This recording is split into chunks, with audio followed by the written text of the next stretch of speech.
Hello, everyone. Thank you for joining tonight's webinar. We will begin at 7:05 p.m. If you would like, please add your name and your organization to the chat. Thank you. Where's the chat? Okay, I see it.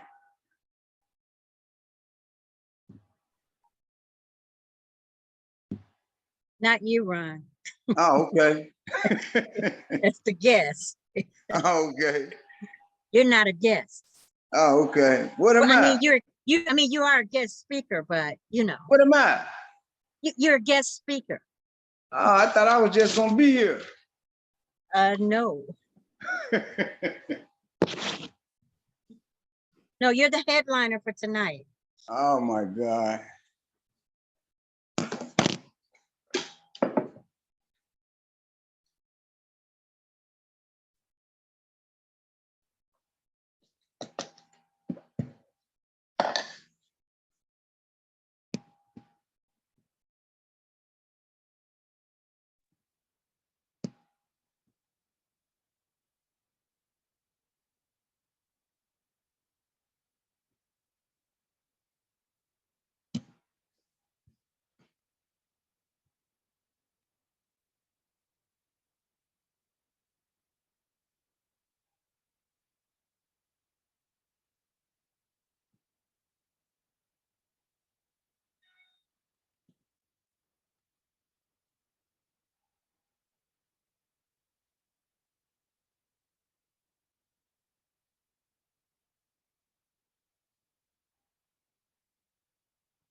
Hello, everyone. Thank you for attending. We will begin the webinar now. Today's webinar is titled Getting to Zero, Engaging the Substance Using Community, brought to you by Proactive Community Services in collaboration with AIDS Foundation Chicago and Illinois Department of Health. Proactive Community Services was founded in February 2005 by an African-American woman who saw a need close to the widening social and health disparities that severely affected African Americans. PCS is a minority serving human service organization located in the South suburban community of Flossmoor and provides comprehensive services to 28 South and 5 Southwest suburban communities. The agency's service portfolio includes health and wellness and workforce development and supportive services. During this webinar, PCS invites faith leaders, community advocates, and other individuals interested in reducing the rate of HIV, STI, and other communicable diseases in Black and Brown communities to join this conversation facilitated by Al Forbes, MBA of Forbes Consulting, Minister Oliver W. Patton Jr., MSP of Love Abide, MB Church, with guest speaker Ronald Smith, a community health worker at Proactive Community Services. We are also joined by Reverend Charles Strait. We encourage you to please join us next week for our next webinar on July 7th at 7 p.m. Central Time, at 6 p.m. Central Time, 7 p.m. Eastern Time. You can also view recordings of past sessions on the PCS website at pcsil.org by navigating to past webinars in the events and webinars section of the homepage. Please continue this and other conversations on the Ending the Epidemic group on Facebook. As a reminder, your cameras and microphones are set to off, so please write your questions and comments in the chat box. We will be monitoring. If you would like to come off mute, please to ask a question, please let me know and raise your hand, and the Zoom panelists will give you the floor. Also, PCS is looking to get more speakers for future webinars. Please send information for potential speakers to GTZ webinars@pcsil.org. Finally, as a disclaimer, the views and opinions expressed in our discussions are those of the presenters and they do not necessarily reflect the official policy or position of Proactive Community Services. With that, I will give the floor to Al Forbes. Thank you, Michaela. Thank you very much. And welcome to everyone for another exciting engagement conversation about getting to zero. And as always, what we want to promote is that we want to lead with love and not judgment. So as we begin this evening, we want to send out our thoughts and prayers to Andrew, who is away tonight dealing with a family member who he has lost, and our prayers and thoughts are with him and his family. I'm going to ask my co-host to introduce themselves, and then we're going to get cracking with this conversation with Ron around substance use. Minister Patton. Good evening, all. Minister Patton here at Love Abide Missionary Baptist Church. And I'm just glad to be on this evening so we can get into the discussion a little bit more. And the Reverend Charles Strait. Good evening, everybody. I am absolutely delighted to be a part of this week's conversation and to talk with Ron Smith about substance abuse issues as it pertains to people living with HIV. I am the pastor of the Faith United Methodist Church in Dalton, Illinois. And also, I've not mentioned it, but I am a member of the HIV task force of the Northern Illinois Conference of the United Methodist Church. And so I have a lot of interest in getting to zero. And I know that from the very beginnings, the substance abuse community has been one that has been very, very much impacted by HIV. So I'm looking forward to this conversation. Excellent. And before we begin, I do want to just drop us, because we always are learning on these webinars. So we really want to reference the substance use community, because it's not always people abusing the substance, but sometimes it's just the using of the substance that can be problematic. So with that, I'm going to turn over to Ron, and he can speak more about his experience with substance use communities and how we can better engage that community, whether they are abusing or simply using drugs of any kind.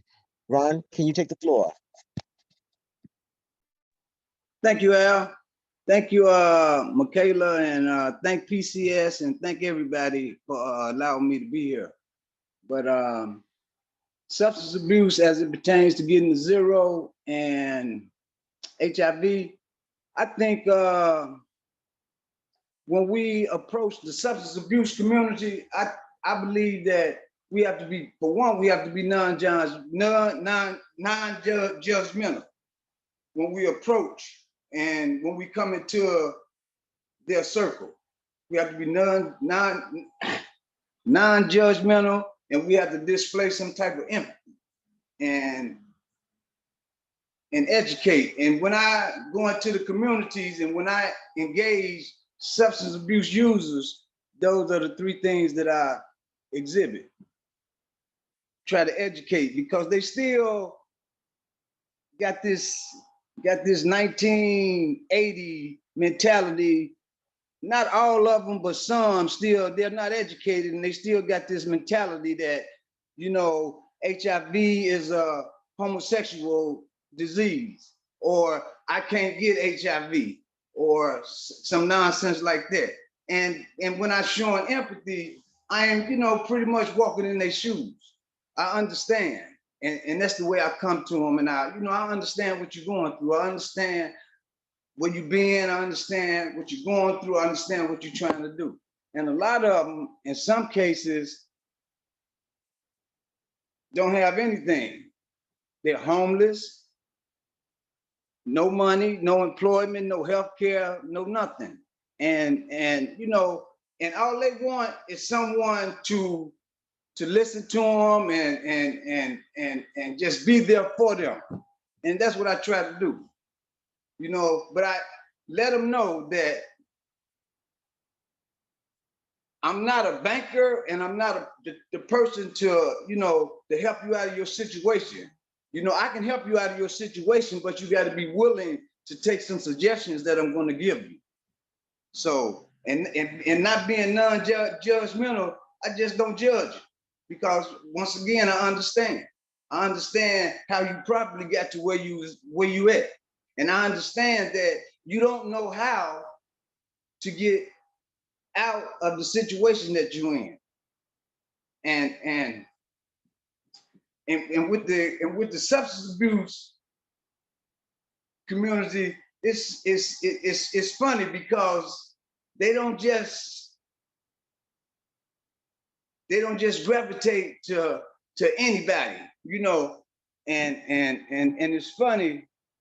For one, it's funny for one because I understand them, because I've been there. 1995 is when I stopped drinking and using drugs.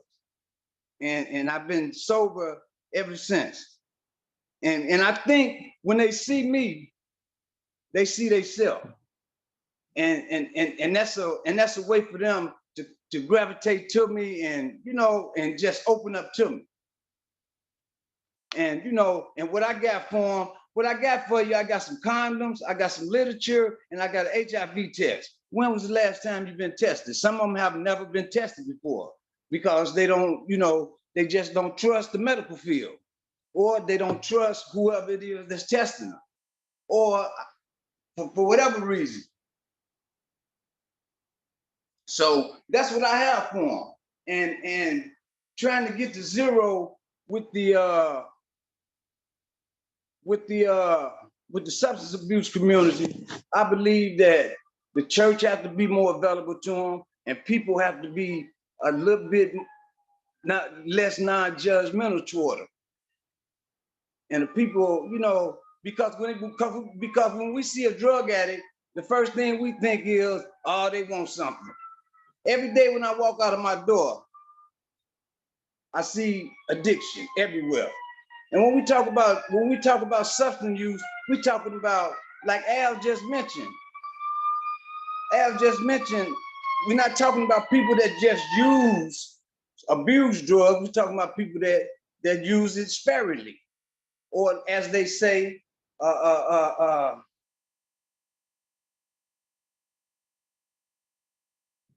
I'm trying to think of the word I'm trying to say. Recreational? Recreational. You know, I don't know any recreational drug users. I don't know any recreational cocaine users or any recreational heroin users. It may be some out there, but I don't know them. Everyone that I know that ever tried cocaine and heroin, it wrecked their life.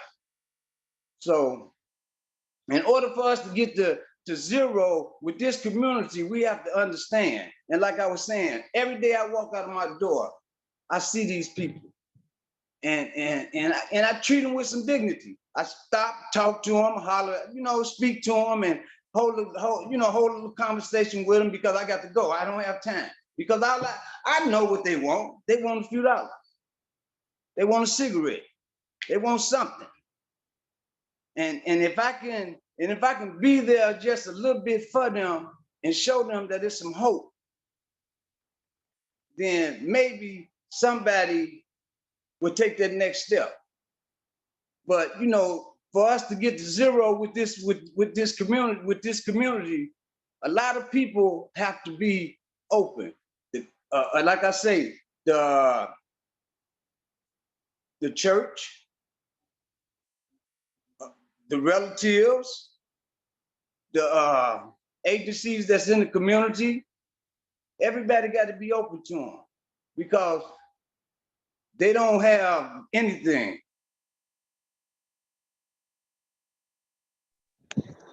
Thank you, Ron. That's really important for us to recognize that oftentimes, if we're dealing with recovery houses, if we're dealing with drug addiction centers, we're dealing with those people who truly are more on the spectrum of abuse.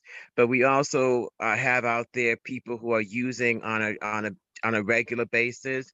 And I see that more with the alcohol users, and that's how I came across understanding better the terminology of drug user. So my best friend was someone who worked a full-time job, made his six figures, but on the weekends, once he started drinking, he would keep on drinking, and to the point of blacking out. And then as I go to clubs, meeting people who were using ecstasy in order to stimulate themselves or other stimulants, and then becoming sexually engaged to the point where they didn't know who they were having sex with or whether the partner was using a condom or not using a condom. That's where I see some of the risk behaviors coming in that we really want to be mindful of. So we also want to look at those who are in recovery, those who are the addicts in our social circles, but also there are a lot of high functioning drug users who are in our social circles, who have not yet succumbed to the point of being so addicted that they lose their job, they become homeless, et cetera, et cetera. So as we reach out, being mindful that not everyone who is a user is an abuser, or not everyone who is an abuser will necessarily show the symptoms and signs of being a drug addict or a drug abuser. And that's where it becomes that point where we have to reach out and we work with love and not judgment. Reverend Straight, any thoughts you have? And then we're going to go to our Reverend Pastor Minister Pat, and then we'll pose some questions from the audience. Yes, thank you, Al. I didn't want to jump in while you were talking, but something that Ron said in the very early part of his statement really set off bells in my head. I remember, and that was around the issue of judgment. And I remember a sermon that was preached by a guest minister at our church. Oh, I guess it must have been over 20 years ago now. He came to us and talked about his open heart surgery and the fact that he had been in the hospital. His name was Dr. Whalen. And I don't know if many of you may know Kirk Whalen, the jazz musician, and Dr. Whalen is his father. Okay. And he talked about how after his open heart surgery, he was in a room where he had a pain medication pump, so that the nurses didn't have to come in and give him medication each time he was having pain, that he could just push the button and that pump would release morphine or whatever the drug was so that he would be comfortable. And that after a few days, they would automatically titrate the medication so that it would give him less and less. And that after a while, they took away the pump altogether, and they were giving him medication based on an hourly regimen, a timed, not hourly, but a timed regimen, 4 to 6 hours, depending on, how the doctor had prescribed. And what he said he was most grateful for was two things. One, he realized that with having that pump, he not only was able to request pain medication while he was hurting, but that he had learned to anticipate when the medication would wear off. And so that he would request a dose of medication from the pump just before the medication started to wear off. That he was very grateful for the fact that he had pain specialists that recognized the amount of time it would take him to be back to a place where he didn't need as much pain medication. So they took away the pump altogether, and they would start every 4 hours and then every 6 hours to give him something that helped. And they weaned him off of that medication altogether. And the thing that he said he learned from that, and the thing that I got from that, was that people who live in everyday society are often trying to medicate from pain. The pain that we live with every single day requires, in some of our minds, medication that allows us to be numb to the pain.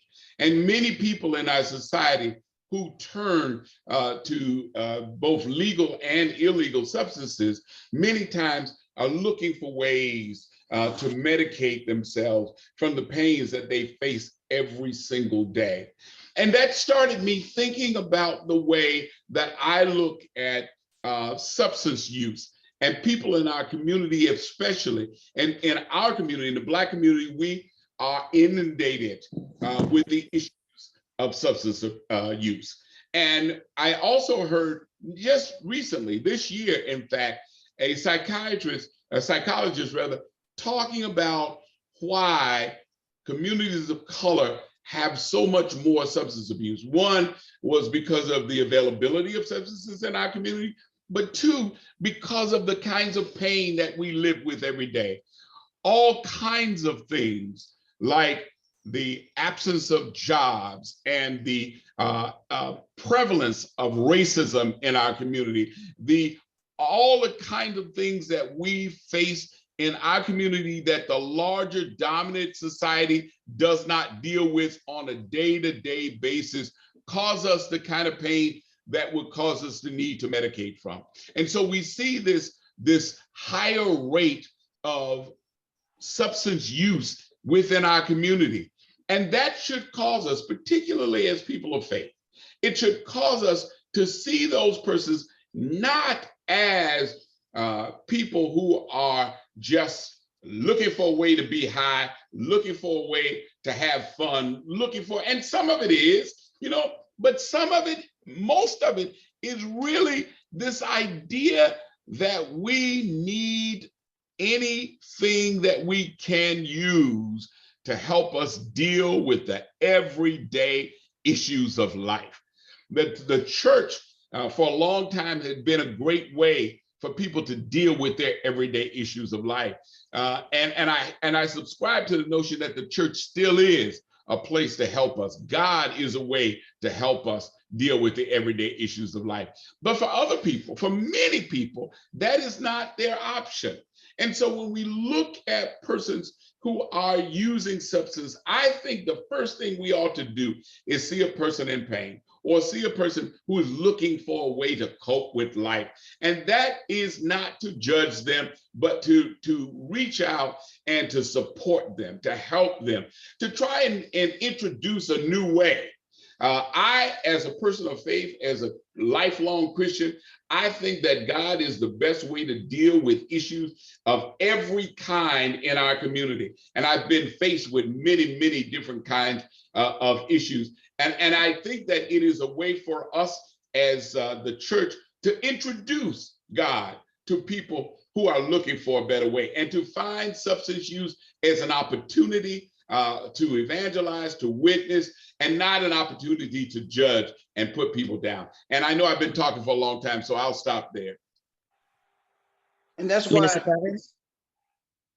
Okay, and I agree with everything Pastor Straight said. He took some of the information I was going to use, but I'm going to speak from a different perspective from ministry and from someone who's in psychology that dealt with some of the effects.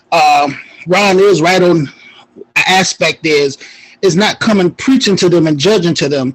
You know, sometimes in order for us to understand why the person is on drugs, misusing drugs, or addicted to it, is sometimes we have to learn all about all about what they've been through and what caused them to be addicted to that drug.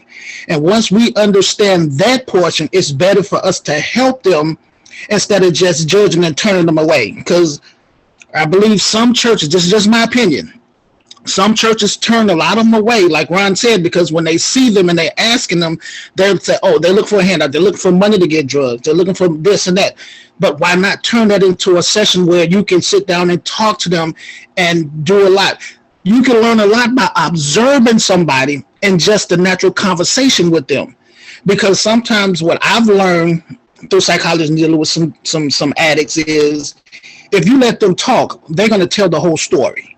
They're going to start from beginning to end how they got addicted to whatever drug that they're using or whatever substance they're abusing. And we have to realize that when we're in that position of help, instead of saying, well, oh no, well, they need to do this and this, sometimes in order for us to offer the support, we have to learn ourselves what it is that cause alcohol addiction, drug addiction, this and that. We need to learn more about it so we'll be able to help them, and then also expressing the love, not just saying what we gonna do. I'm a very good person of believing I'm not gonna preach something to you that I'm not gonna do myself. So instead of me preaching and just having to come out of my mouth, I'm gonna preach it by my actions while I'm working with you. I'm not gonna lecture you and tell you should have did this, you should have done that, or do this. I'm going to take you by your hand and go through the steps and channels with you, which most people really won't do. Most of them are shy away from. They're like, that's not my problem. But it can come back to haunt you because it's a community problem. We need to help everyone, not just who you want or a loved one. I've seen people in families turn on their loved ones because their loved ones got addicted to some type of drugs or anything, or misuse or mishandling, certain type of drugs. Like Pastor Straight said, he gave an example of the person he knows that had the button and he knew when the drug was going to wear off. So automatically in his mindset, psychologically set, I know at this given point in time, I need to hit this button so I can get that feeling again that I had before. And sometimes when people have a drug addiction, that drug addiction can be from anything. It can be from peer pressure. Sometimes it can be from family members or just being inside of certain families. We know we can't all choose the family we want, but the family that we were born into sometimes can create that issue of pushing you away, rejecting you, which will turn you into substance abuse. So, the way Ron said it at the beginning, instead of preaching to them and going this route, we can open the doors and sit down and say, well, hey, you need help. I'm going to help you this way. I'm going to do this. I'm going to do this with you. I'm not just going to send you here. I'm going to go with you and then I'm going to follow up. That lets them know, okay, you care about me instead of just giving me money and sending me on my way. Thank you. And I want to, I'm going to turn to Michaela in a minute so she can look at the floor and give us those questions, but also for us to maybe take our personal blinders off and realize the narrative is oftentimes a person who is in such pain, physical, emotional, or spiritual pain, that they're trying to chase that sense of peace. And in chasing that sense of peace, they may have started using drugs or other chemicals, alcohol or other chemicals. And at some point, that level of usage no longer helps them to find any sense of peace. They increase, and they keep increasing every time they hit a plateau that what I'm doing now isn't working. So that's one of the things that a lot of people are chasing, a sense of peace and a sense of being, especially at this time in our world. Last Friday was Black Friday for many people. It was a dark day for many people who are doing the social work that we're doing and doing the healthcare work that we're doing. And I know a lot of people who I engaged in conversations on phone had to take the day, their staff had taken the day off because hearing that abortion rights had been rescinded and Roe versus Wade had been reversed was so much pain for them they could not continue to work. We need to catch people at the point that they're in pain to give them an alternative to reducing that pain other than going into alcohol or drugs. And I think that's sometimes where we miss our opportunities because we wait until you're already in the point of addiction so deep that it's going to take a a backhoe to lift you up out of your hole. We need to catch people as they're either falling into the hole or before they start falling. So with that, I'm going to turn it over to Michaela so she can pull some questions and comments from the room. Again, remember, throw your questions, your comments in the chat, or raise your hand, the hand icon, and Michaela can give you the mic from her end. Thank you. Let's keep it going. Thank you, Al. We have 2 questions. We have one from Talisha Bird. What do many say was the reason they got addicted? Was it trauma, peer pressure, or family that got them started? And then we have a second question from Gloria Harden. This one's for Ron. What is the most difficult message you had to give to a client who has HIV and may be addicted? Do you talk to clients about relapse, who got clean and went back to drugs? Are you an addict if you haven't lost anything? Do we want to start with Talisha's question? And I can repeat it. Yeah, repeat it. Yeah, Talisha Burge's question was, what do many say was the reason they got addicted? Was it trauma, peer pressure, or family that got them started? A lot of a lot of people that I speak with started when they was younger and trying to keep up with the Joneses and just the peers. Just their peers was doing this and wanting to fit in and the drug make them feel good and one thing lead to another. Like Al was just speaking about, it's no longer making me feel good. Now I'm using it to survive. So some start using it as a result of trauma or whatever, but a lot of people that I speak with, a lot of people that I know in these places that I go in, those are their reasons. They started at a very young age, high school, or their peers. Their peers was doing it and they just wanted to fit in.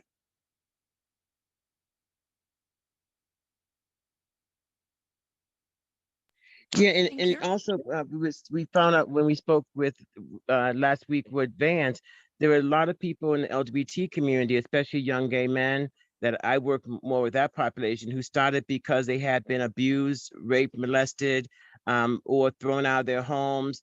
And we also have sex workers who are using drugs in order to perform sexual acts that they really don't want to do, or they're being shot up by their pimps, so they're more cooperative.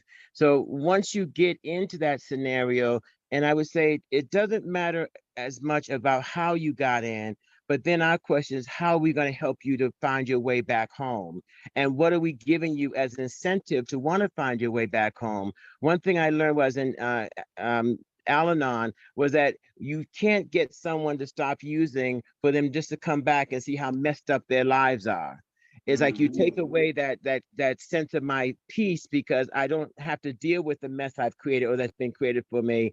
But when you take away that drug that's been giving me that sense of peace, what are you leading me into? Into depression, into anxiety, into pain. So we need to be mindful as we're pushing to support people by getting them to withdraw from their drug use. What are they giving up and what are they gaining? So those are two things that we sometimes don't balance. We just want people to stop using without knowing their whole story. And remember, we don't know another's narrative until they tell us. And as Ron was saying, that's where we have to ask, what brought you here? How did you get here? In order to help them to get to a safer and more, a better space.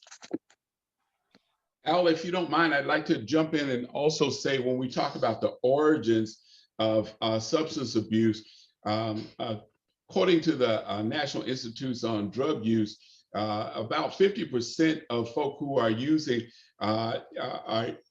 they can trace genetics back to a family history, so that you might be born into a family that has a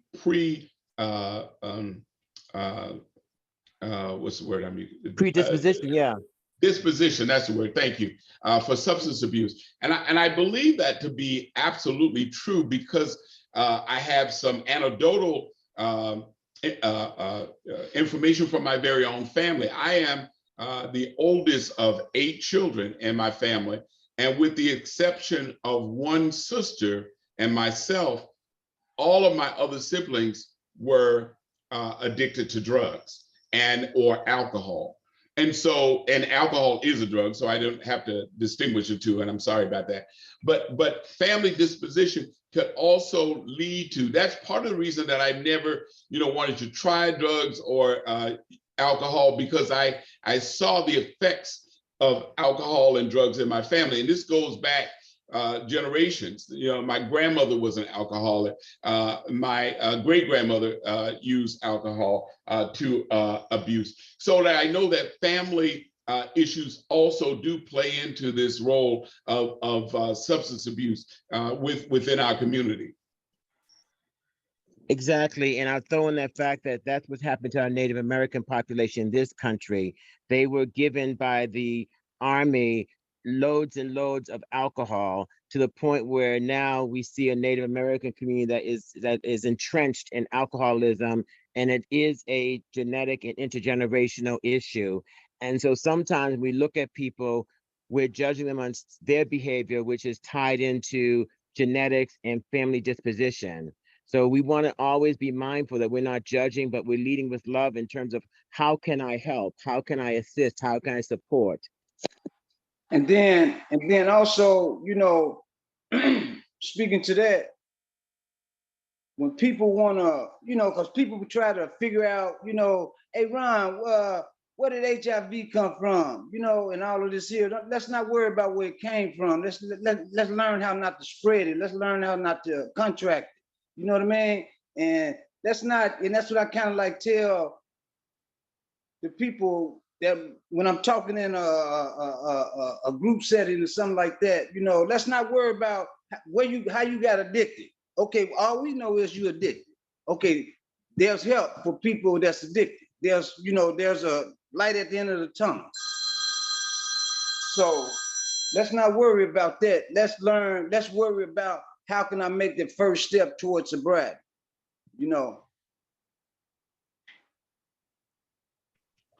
Ron, I think that's a wonderful point, and it is one that I try to make as often as possible to the faith community.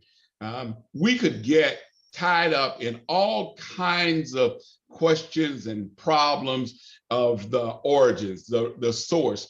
Our main goal has to be to address the need of the person that we encounter on a regular basis. And I think that if we look at scripture, if we look at the works of Jesus, we don't see Jesus digging back into people's history before he heals them or before he helps them. What we find is a Christ that is interested in the right now. How do I help you, woman, that I met at the well who has this issue of being ostracized by the rest of the community because, one, you are a woman, and two, you are a woman with a reputation? I know how I'm going to address that. I'm going to offer you living water. How do I help you, woman, who've been caught in the act of adultery and ready to be stoned by these people who are judging you I know how I'm going to help you. I'm going to tell them that is without sin to cast the first stone, and we'll see who are able to throw a rock.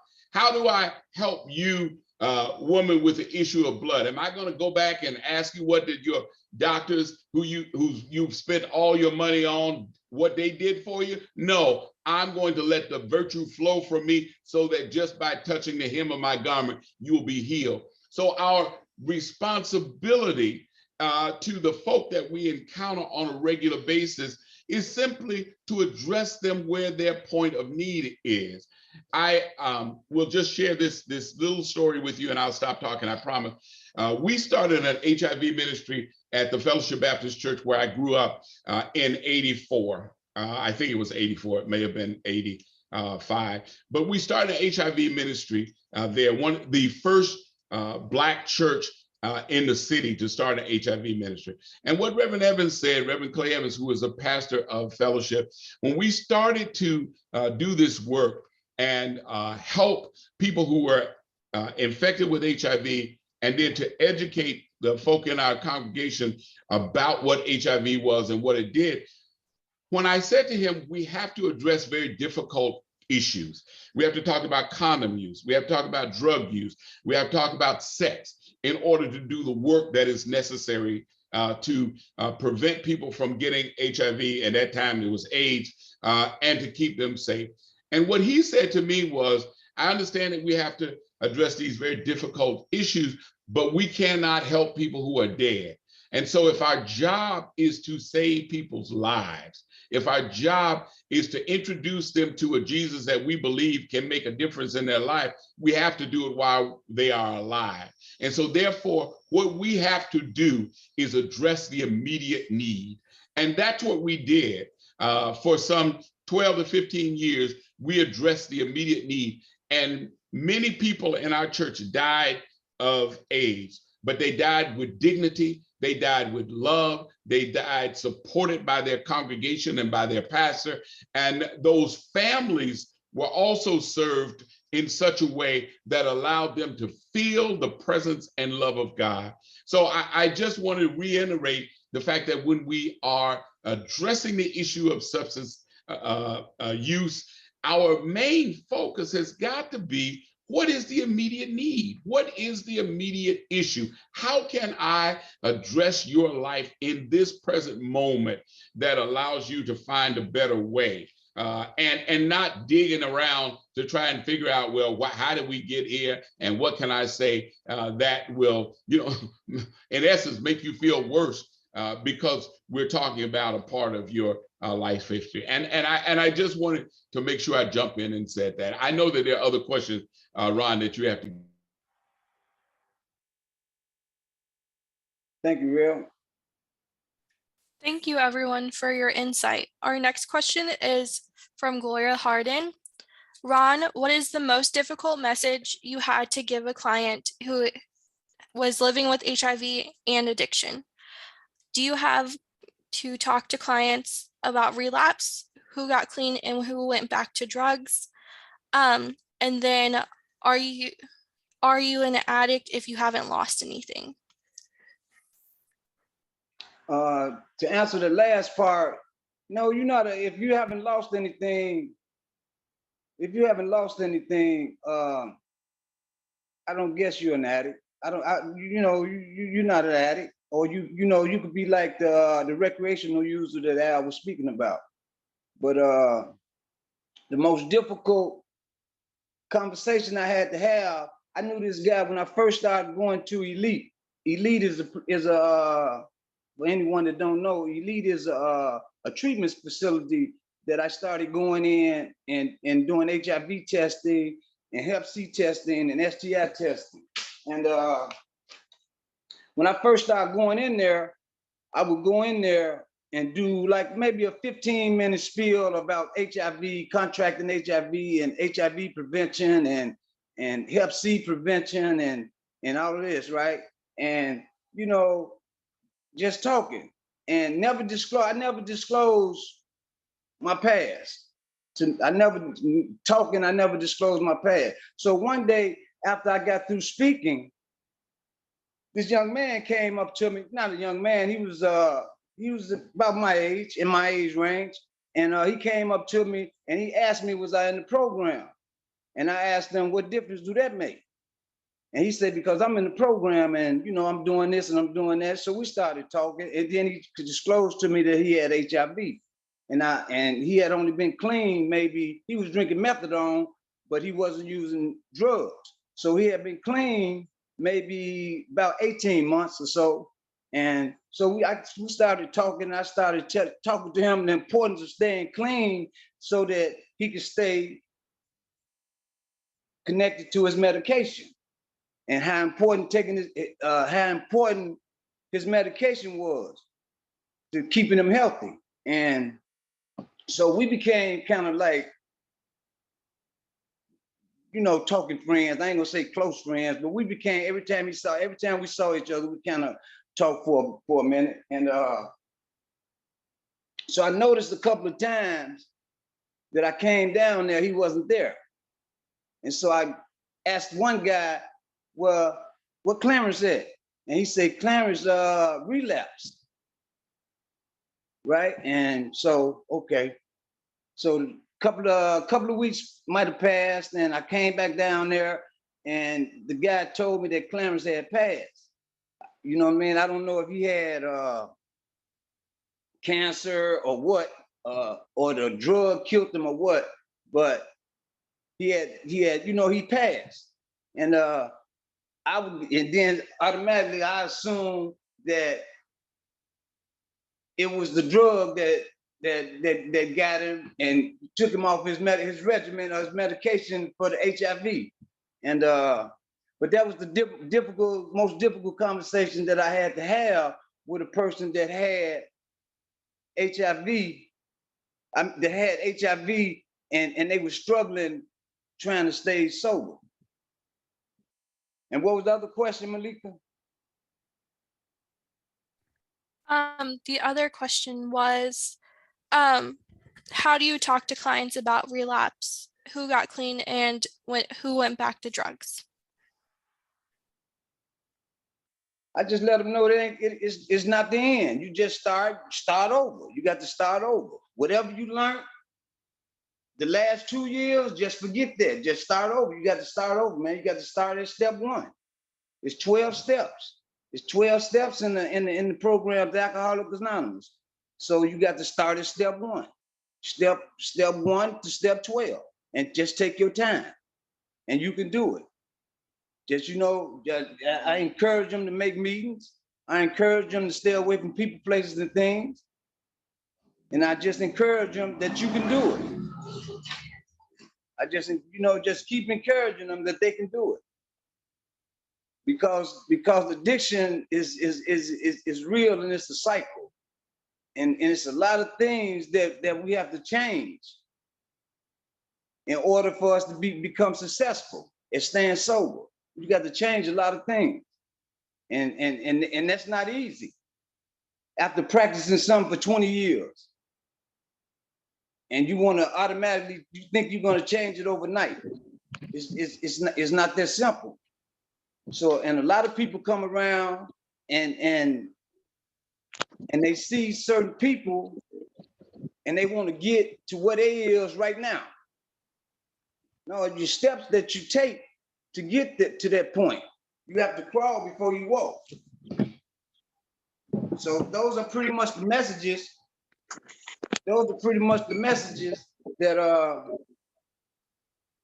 for somebody that has relapsed. And I always let them know. I always throw the HIV and the Hep C in there. And I think that's why when I go into these facilities, I'm so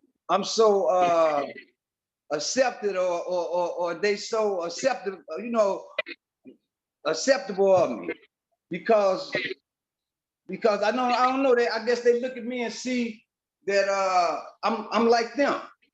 I see a guy the other day.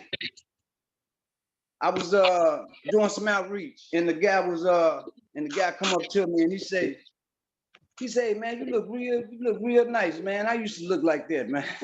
He said, you look real nice. And He said, man, I'm 54 years old. I don't know how old you thought I was. He said, I'm 54 years old, man. It's too late for me. And I just started talking to him and letting him know that it wasn't too late. And that the road he was going down, it wasn't no hope on this road. You got to get on a different road. And then I started talking to him about HIV and Hep C and all this stuff here. And I asked him, you ever shot drugs before? And then now he started talking to me. I end up, administering a test to him. But, it's just about talking to them and giving them hope, even though they done fell off 3 or 4 times. Just keep on going, man. I was told relapse is a part of the program, right? But I don't think relapse is a part of the program. You don't have to relapse to get it. You don't have to relapse in order to stay sober. But a lot of people have to keep falling before they get it. But the main thing is that you get up and you make another attempt at it. Right. I think that's the main message we have to always give people, is that there is no failure. It's a momentary thing. And one of the things I do want to share is that I do believe that what I've seen in common with people who are using or abusing drugs is that what they've lost is a loss. They've lost a sense of peace, either physical peace, emotional peace, or spiritual peace. Right. And when you're in pain and you've been through something and you start using, sometimes you keep on using. And that's one of the things that the medical centers are always looking at. People come in who are drug seeking because they're trying to alleviate the pain in their lives. You lose a family member and you start having that first drink and you just keep on drinking.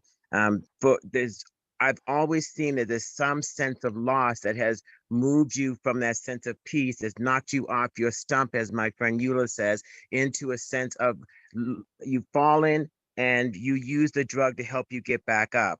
And if you can reach out to someone and find out what is your pain, what is the pain that you've experienced that brought you to where you are, what is your sense of loss that you're dealing with by using. And I'm not going to say that this is true for everyone, but for the people I've worked with, it's always been that seed that was planted of pain and the loss of serenity, loss of peace. So I really want to encourage you to think about, how do we catch people before they become the drug addict that we can look at and say that person is addicted because they clearly are drunk and falling down. They're clearly on something. How do we help our brothers and sisters before they get there? How do we help them to deal with their pain and not to put judgment on them, which is unfortunately something the church has done, is to judge that person to the point of pushing them even further into the abyss. So we just need to find a way of supporting our brothers and sisters so they don't have to turn to drugs. They can turn to something else, be it God, be it family, be it love, be it whatever they're going to turn to, be that says you don't have to turn to drugs. There are other options. I see Pastor Straight, you have your hand up. Yes, thank you. I do. I wanted to say to Ron, before I forget, that I am so incredibly appreciative of the great work that you do. And not just you, but you and people like you do. Our community in particular, Black and brown communities are absolutely inundated with problems that have caused us to live in brokenness. Our community has so many issues. I love this webinar series because it gives us an opportunity to address all of, or not all, but so many of the issues related to HIV, but they're all interrelated. Every single, when we talk about homelessness, when we talk about addiction, when we talk about trans people, when we talk about bald people, when we talk about all of the kinds of things, they all have this common thread that goes through them, and that is the central problems that exist within our community. And we have people like you, Ron, who are out there doing this work without any kind of thought for your own, how much am I going to make, out of life for doing this, or where am I going to get the pats on the back or all the kinds of stuff, but to get out there and put people first as your initiative for doing the work that you do, it brings us closer together.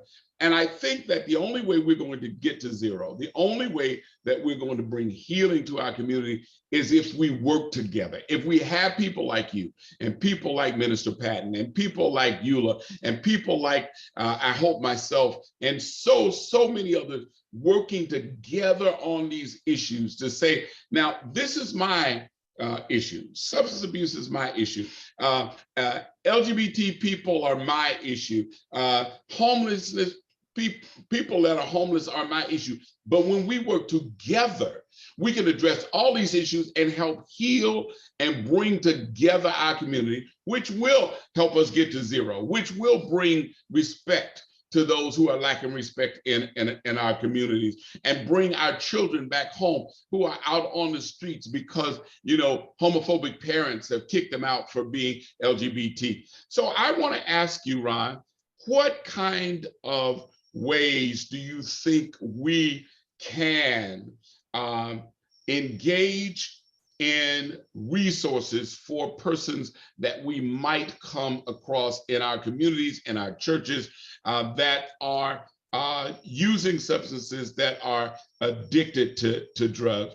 What kind of resources should we have at our disposal to be able to say to people that we engage with, this is what I have. I may not be an expert on substance abuse, but I have this resource that I'd like to send you to, and then follow up with that person.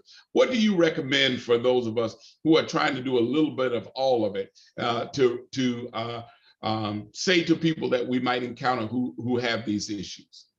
I think we need to have a Rolodex of resources. You know, like you run into somebody that need prep. You know what I mean? You should be able to send them there and make sure that they get there. If a person need some shelter, have, you know, send them to, you know, I can call John, or I can call, what's the lady over at Respond Now? Emily, I can call over there. If a person need some treatment, I got 2-3 treatment facilities that I can, you know, send a person to at Elite. Elite will come and pick you up. So, you know, they'll come and get you. So we just need a lot of resources. If they need to talk to a pastor or a priest. I don't know any priests, but I know several pastors that, you know, I can call. I got several pastors' phone numbers in my phone that I can call, and yeah, somebody needs to talk to you, you know, and we just need a lot of resources, and we need to be educated ourselves. You know, I don't know everything, but if a person asks me something and they really want to know about this here, I can get you the answer. But we got to be really educated in order to educate that person. And I think we have to be really educated also trying to get to zero. Absolutely. And I want to say I'm guilty. You know, I just looked at my phone and I realized I don't have your phone number. And I need to be able to, you know, pick up the phone and call you or give somebody your phone number and say, you know, reach out to this person if you're in need of some substance issue. Now, I know I can call Miss Gloria and she'll get me in touch with you, but I should have that information personally. Right. And likewise, I want you to have mine so that if there is a resource I can be for you. Right. Okay. I got your email and you got my email, but we need each other's number, like you say. Yes, that creating that safety network, that health safety network is critical if we're going to be successful in getting to zero. I see Minister Oliver Patton has his hand up. Yes, Al. I'm taking in all the information, and I want to back up just a little bit because Pastor Straight said something, and I don't know if everybody caught it. And it could be one of the resources that we can use first, because Al, you always said leave with love. So just imagine, not from a church perspective, but from a general perspective of all humans, Because the first thing when we're dealing with somebody and you're sitting there, and even if they're addicted to drugs, or even if they're filling out a job application, or either if they register for school, the first thing we pop up and think about is what they did in their past. The past is the past. Leave it where it is. Let's Right. worry about the future and moving forward. We cannot move forward as a human race because we're always thinking about the past, what somebody has done. I think Talisha had a question that says that once an addict, always an addict. That's not true. It's not true. And then you have to look at it from different perspectives. You know, when people go through certain things and issues and circumstances and struggles in life, they've been through that. So on the other side, they come out, they found a better way of doing it, found other resources and people to help them out, even with addiction. And then you look at it as this person that been sober and been clean for so many years, but what sticks out in your mind is what they did in their past. Now, everybody has a past. A lot of people don't talk about that past. But sometimes in order for us to get through to the future, we have to deal with some of the stuff that was in our past. I have a saying that I tell a lot of people, and I look at it from the way I am and the way that I was taught. You know, I said that a lot of things is not God sent, but it's God allowed. God would allow a lot of things to happen in your life so you can get a better understanding. He might be trying to teach you a lesson and you don't get it, so he keeps allowing it to happen. He didn't send it for you to damage you or to hurt you. He's allowing it to happen, so he's trying to teach you a lesson. And even with going in and dealing with addicts, you know, sometimes it might not be an addict or somebody stealing drugs. It might be an addict or somebody just stealing on a regular basis. It could be anything. But once we get past dealing with and always bringing up somebody's past, the first thing we think about, that past, we judge them off that past. But then this person might be the whole new person here in the future that's doing everything that's supposed to be done right, but then we're still hung up because we're human. We're hung up on their past. Well, 15 years they did this type of drug, they did this and that, but they made that change, they done moved over. Another resource that we can utilize altogether is being able to assist. I think Gloria had a question about sponsors. It's okay to have a sponsor once you're going into recovery, but it's also good to have somebody in your corner on your team that might not be that sponsor in that field, but might be that voice of reason to you that's with you on a regular basis. Because how often is your sponsor with you 24 hours? I don't think they're with you 24 hours. But if you have somebody that you trust, like Ron said, he should be able to pick up his phone and call a certain minister or even a pastor and talk to them and say, well, hey, I have somebody who has something going on, they're addicted to this, I need you to talk to them. That'd be one way. One way I found out, and it's a story that a young guy who had went through, and he said that he was on drugs, he was heavily in drugs, taking everything, and he was HIV positive. So the pastor of the church said, well, okay, well, I know some organizational resources to send you to, but let me try this. Let me have you work with me. Let me put you under my wing. So he put the young guy to use in the church, and that's when he realized, okay, this young guy has skills and has a gift of building things. Let me see if I can keep him occupied with building something or something going on in the church that it'll take his mind off the drugs, which it did. And he later enrolled in the 12-step program, and he went through the program, came out. Right now, you can never tell he was in the program because somebody took him and said, well, hey, you have this gift. Let me utilize you. And sometimes if you can give them something that, you know, find out what their gifts and their talents are, because a lot of people that are addicted to certain things have gifts.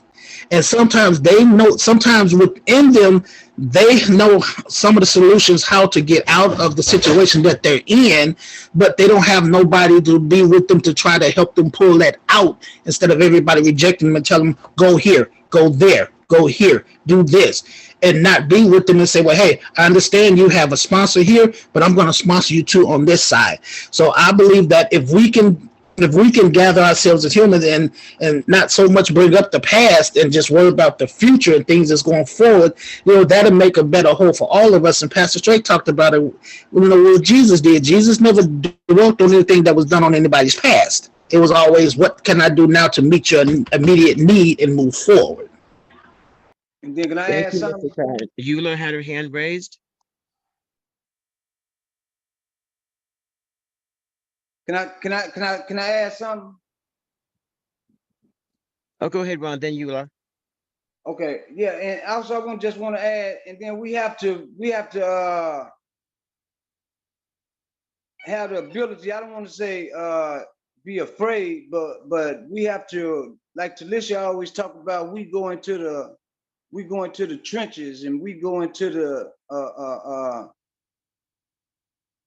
trap houses and stuff like that, and we have to be, we have to go into those places where they are, and like, I had, I asked them, hey man, what do the people like us hang out at?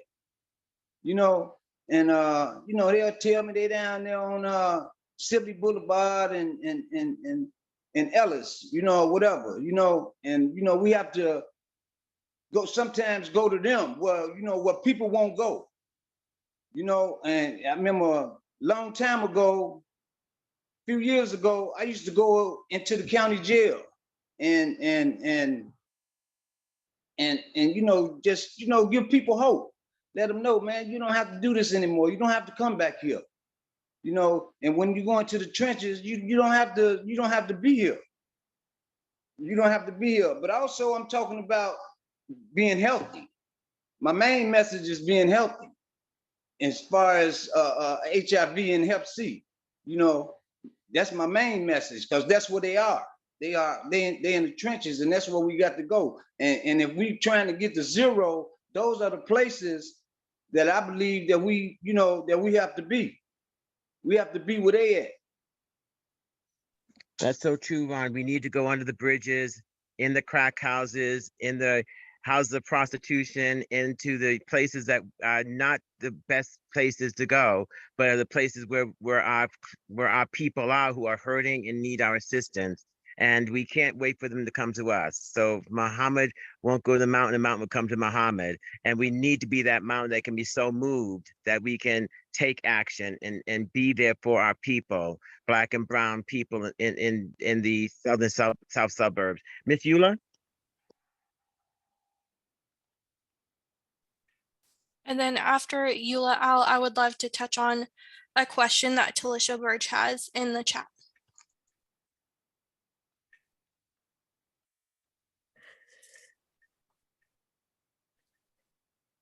I think we're going to go ahead to the question. Yes, thank you. Okay. Talisha said, Ron, give me 1 second. Ron, how do you feel about the saying, once an addict, always an addict? Do you feel that is demeaning, or do you feel that it's true? What definition would you put on that saying, or would you have a totally different way of saying it? Or that is a better description of a person who is or was addicted? It's true to a certain extent, because some people make people believe that once an addict, always an addict, because I'll go into treatment and come out and stay sober for 8, 9 months and go right back to my old behaviors for another 3 or 4 years, and then duck into treatment again, come out and stay sober for another 9 months, and then go back out there for another 2 years, and especially family members. Your family members will get tired of that. And you won't always be a dope fiend. So to a certain extent, once an addict, always an addict. And no, I don't think it's demeaning. I don't think it's demeaning at all. But I also think we can't take that as being an absolute truth. I think for some people that addiction has become a way of life, Right. but there is hope for people. We don't want to throw the baby out with the bathwater, because I think, again, until you help me get over my pain, I have no reason not to be an addict. Why would I not want to be an addict in the crazy world we live in today, where people are getting shot while on the trains in New York City and Chicago, when we have, when women are no longer able to control their bodies? I mean, there's so many reasons to be an addict. But until you give me reason not to, why would I change? This world is full of pain, especially as Pastor Straight said, for Black and brown people, pain is something that we live with every day.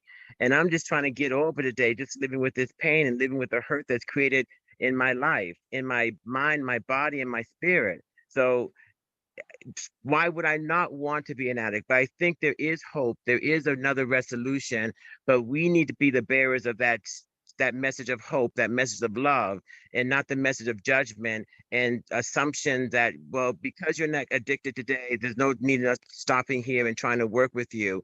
Let's find that where can we be of assistance? How can we reduce the harm that the person might be dealing with? So I'm going to make sure you have clean needles. I'm going to make sure you have clean snorting kits so you can at least stay alive tomorrow so I can talk to you about your addiction. I see Miss Eula has her hand up. Miss Eula? Al, you have host capabilities. You may need to hover over her name and unmute her.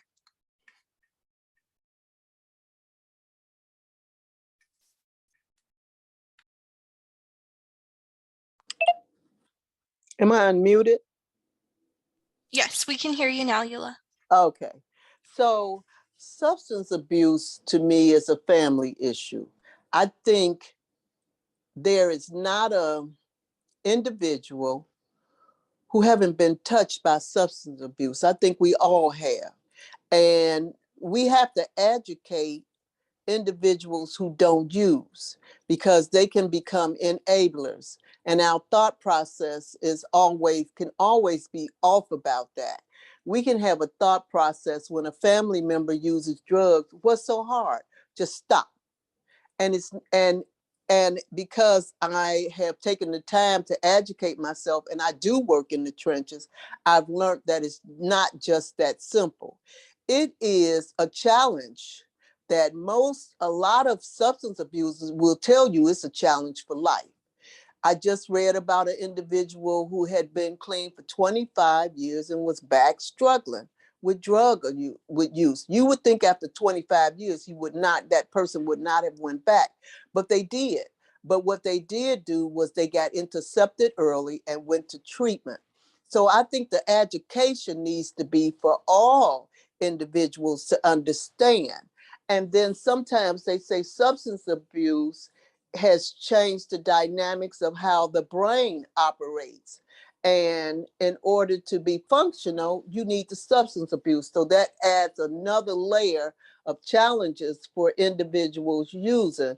But we have just got to look at the families because the harm is not only to the user, the harm is to everybody that's around that user. What people around the user experience is, oh my God, they stole my car. I know a person that stole his mother's car. I know a person that left his mother at Dominic's. She came out thinking she was getting her car and go home. He was gone and she didn't see him till 2 weeks later and he had given her car away. So it's not always the substance abuser that creates harm. Harm is created for the entire family, the children, the mother, the spouse, the girlfriend, the significant others. So when we address substance abuse, I think we have to look at from a whole perspective, from a family perspective. We have to talk to family members about not being enablers because you'll become an enabler. And that's what happened with that mother. She was trusting, even though this wasn't the first time that he had left her somewhere. He had left at the emergency room and he had taken her monies, taken her purse. And so then she was saying, I have to hide everything from him. How do I handle this? So we have to also educate family members and people that interact on a regular basis with substance abusers how to protect themselves from the harm that it does for them. So I think that's an important part also. And oftentimes when we have these conversations, we don't talk about that aspect of it. Thank you, Miss Eula. That is a really good point in terms of understanding that how do we protect the user? How do we protect the persons around them who they might be using? And I really encourage people when they think about substance use and abuse how are we, what's my addiction? Everyone tends to have an addiction. What's my addiction? What am I addicted to? I said to my people who were in AA, they went from being addicted to alcohol to being addicted to AA meetings. Some people who go to churches are addicted to God and the church. Some people who go to the casino are addicted to casino. Some people are addicted to food. We all have our own addictions, and we see those the things like substance to be, oh, that's bad. But like we said previously, when you go to church, you can't just call it the homosexuals and say that's a sin, that's a bad thing. There are many other sins, and we have to look at the totality of addictions, the totality of sin, and understand that we too have addictions. And thereby, for the grace of God, my addiction might be Haagen-Dazs ice cream, which has caused me to gain a whole lot of weight. But I'm not addicted to drugs, which do play with your mind and the makeup of your brain. And your brain is now craving that substance, physically craving the substance, whereas oftentimes it's an emotional craving that we have for most of us who are addicted to other things.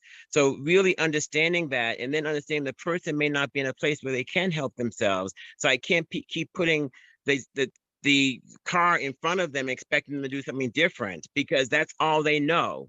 That is their 12-step program. They make it to where they know, I have a problem, I have an issue, but I'm not willing to go beyond step 4 and really do the work to make a change. Let's see, I think I have a couple of more hands up here. I see Reverend Straight, and I think Miss Eula might have her hand back up. So Reverend I Straight? just wanted to say that based on what Ms. Eula just said, we have to look at that bigger picture of not only the harm that happens to the immediate family, and I love that description of the mother, because we've all had that in some way or another happen in us, around us, to our immediate family. But the family in our community, our Black and brown communities suffer when we have persons around us that is suffering, persons that are addicted to drugs, bring down not just their own lives, but they bring down the life of the community. And so it has to be a community problem. It has to be a way that all of us can look at those persons and say, that's my son, that's my daughter, that's my nephew, my niece. And we may not be physically connected, but we are connected because you are a part of the larger community. And that when you hurt, I hurt. When you're in pain, I'm in pain. And so for all of us, whether we are in church or whether we are just members at large in the community, we've got to look at this addiction problem and see us. When we look into the faces of those persons, whether we know we're looking into their faces or not, because so many times we see people in our families, in our communities, in our churches that have issues of substance use, and we don't know it. But by addressing them with love and concern, by addressing them in all that we do, preaching sermons, if you're a pastor, that embrace the idea that substance use is a medical condition. It's not a bad habit. Talking about it in love, and talking about it with resources that can help persons who are struggling with their issues of addiction. Then we can bring those persons to the table and we can say, listen, how do I help you? Because by helping you, I'm helping myself, I'm helping the community at large, and we are better people because you then go on to help others who look like you, who struggle like you. Ronald, to have you out there saying to people, I know where you've been because I've been there, I think is the example of testimony within the church. We tell others what God can do based on what we've experienced God doing in our lives. I can tell people that God will keep you because God has kept me. And so when people like you say, listen, I've been addicted and I'm walking through the program, and I know that you don't have to be in that addictive state, you are bearing witness to what what is possible. And by doing that, you help the community at large, because those persons who see you making a difference will then go on, I hope, to make a difference themselves. So I hope we can see this as a community problem that we must address by working with and for the persons who are currently addicted. Can I say Amen. something real Realizing fast? that, when we say Black Lives Matter, all Black lives matter then. The lives of those who are addicted matter. So let us be honest in our words, and then in a way that we walk our talk. Ron, go ahead. Now, I just want to say before you jump in, people that are addicted to drugs or whatever they're addicted to. When they trying to recover, they have to relearn. We have to relearn. We got to, the old way of thinking has to go out. We got to start relearning a new way of living and a new way of thinking. And once I start learning how to relearn, then I got a shot at recovering. Now I got a shot at a new life. Now I got a shot at not contracting HIV or Hep C or whatever. Or if I got HIV, now I got a shot at not spreading it. So, I think that's a big thing that, people that are trying to recover, the relearning thing. And in addition to that, Ron, I think it's the incentive to relearn. What is my incentive to relearn what's been working, or to me, what has been working in my life? Because when you're on drugs, your perspective is skewed. So we really want to make sure that we're not only offering them a chance to relearn, but the incentive that they pick up that challenge to relearn. Because if we look at the stage of change, we know that relapse is a norm for a lot of people on all Right. stages of change, that people do stop keeping up what they've been doing, and they go back a step or two. But we got to give them that incentive to get back on track, get back in the game, and to really be the person they can be. And sometimes we de-incentivize. And I think the incentive is in their face. The people that are recovering, you get your family back, you get employment, you get a bank account, everybody ain't gonna get that stuff. But the incentives are there. But the main thing is you get a peace of mind. You can rest now. You can Yes. really rest, but the incentives are in their face.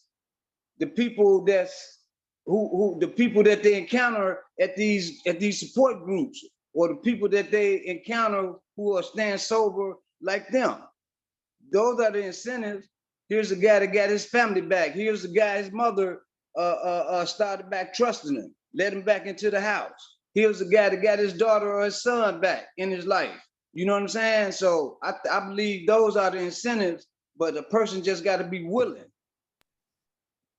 Ron, that's a great point. And I think that we also bear the responsibility of helping to make those incentives possible.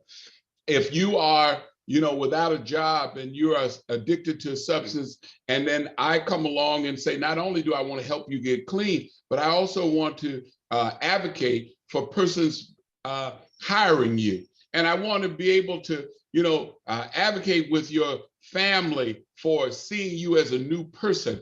And I want to make sure that if you need an education opportunity, I can be there to support, to help you get back in school. So not only do those incentives have to be on the end of the person who is addicted, but we in the community bear responsibility to making sure that those incentives are available to that person to help them, with recovery, and to help them want to change their lives and be in a new place. Yes, it very much like we talked about reentry population. We can't give up on people because they've made mistakes in their lives. And we want to continually throw that life raft out to them. We can't make them swim to safety or swim to shore, but we can keep that opportunity open to them in an appropriate way. I mean, if someone is addicted, we don't give them a job in the liquor store or in the cannabis house. You've got to make sure the incentive is appropriate to not only support them in recovery, but to support them staying in recovery. So again, making sure the incentives are appropriate, that not just going to any family, but because some family members are their addiction, they are their nemesis. So we want to make sure we make the best connections for someone who is addicted or is using, so they can change their behavior if they are willing, able, and ready. I tell people you got to go to war when you want to make change. That's being war is being willing, able, and ready. And if you don't have those three components, you're not going to win that battle and make that change. We're coming up to the last 5 minutes. I want to once again ask our audience if there are any final thoughts or questions, and then we're going to turn to Ron, and then to Pastor Straight, and we're going to close out with Minister Patton, who will close us out in prayer. So please throw your comments or raise your hand, and we'll get you into the queue. We have two questions right now. We have one from Gloria Harden that we can start with. It's how important is it to have a sponsor when you enter into recovery? I think it's very important. It's big, because a sponsor is going back to the incentive. A sponsor is that incentive. A sponsor is going to make me strive to where he's at. And not only that, the sponsor know the program. The sponsor knows the 12 steps. The sponsor know how to get through the 12 steps. The sponsor know how to get me to the 4th step. And then in the 5th step, then I talk to somebody in God and another human being about what I've done. So that sponsor, if I don't want to go to a priest or a pastor and talk to somebody that I don't know, a sponsor is there to listen to this here. So I think a sponsor is real important.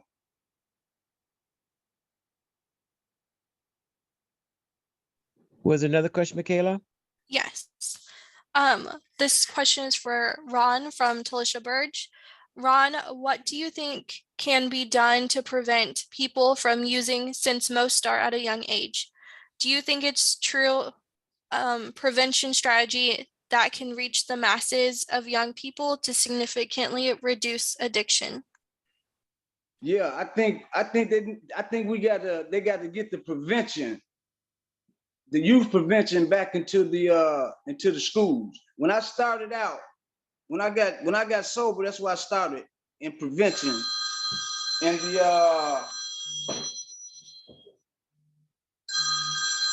I'm sorry.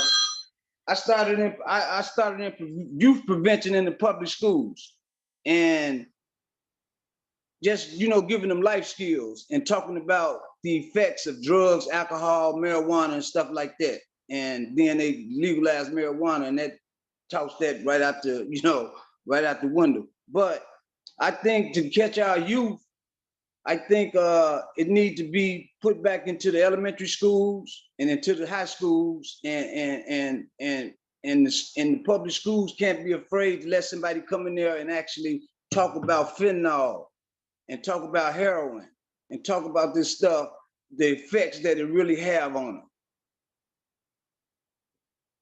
So, and see, and going back to what Al was talking about earlier about the successful drug users, you got kids that might have family members and they might have a recreational heroin user, or because they got money and they haven't hit bottom, or they got a recreational cocaine user and they still driving a Mercedes and they still driving a nice Nissan, or they still driving, they still got the big house and they still got their job and they wife and their kids.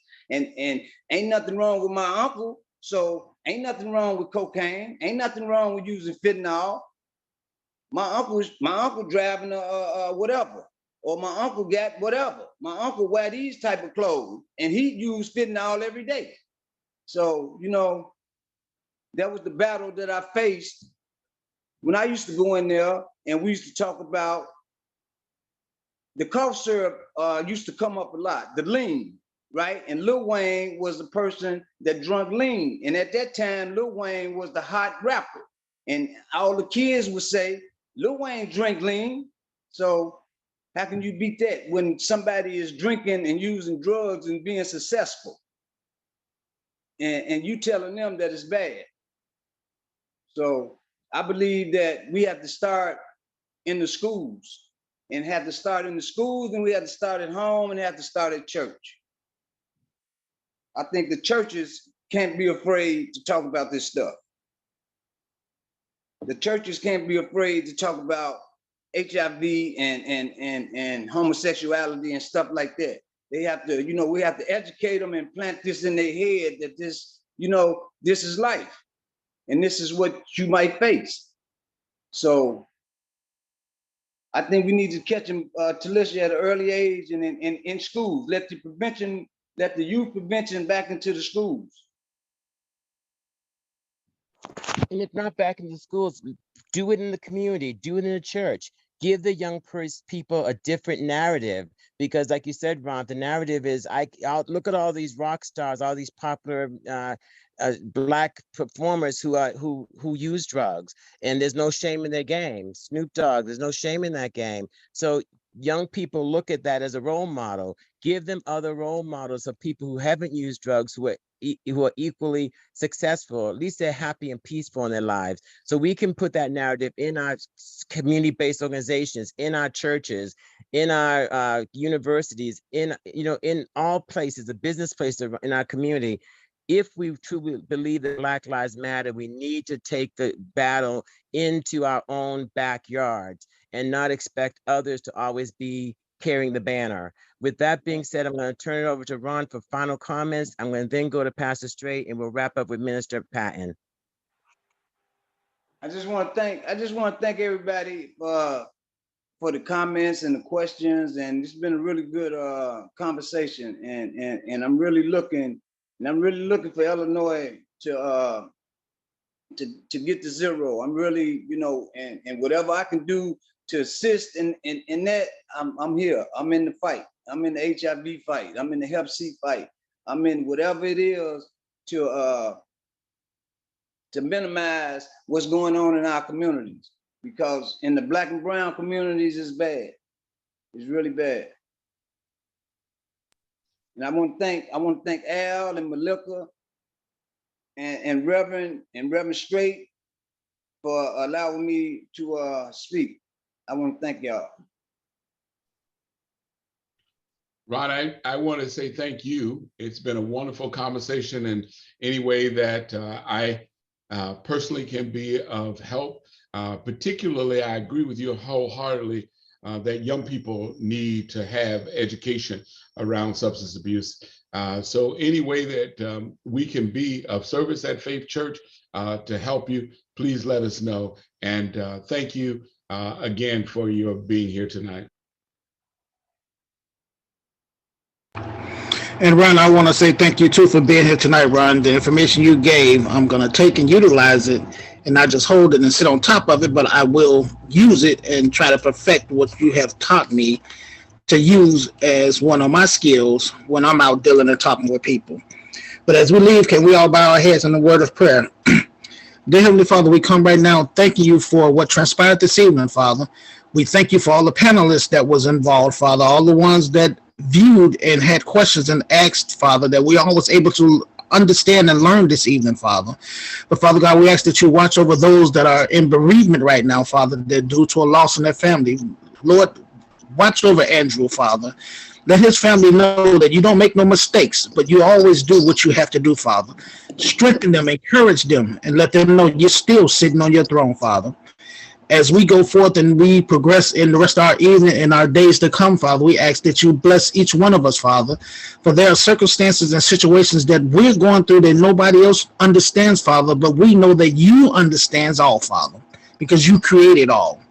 As we leave this webinar this evening, Father, touch us in the way that we will go out and we will touch others, Father. We ask in your Son, Jesus' name, amen. Amen. Amen. And thank you again, Ron, for being our speaker. And this is the last day of Pride Month, but remember, we carry our trans, our LGBTQ and plus populations in love throughout the year, not just during this month. That's Be right. blessed. And we look forward to seeing you next week, which will be the first week, Thursday in July. Happy Okay. 4th of July. Peace and blessings.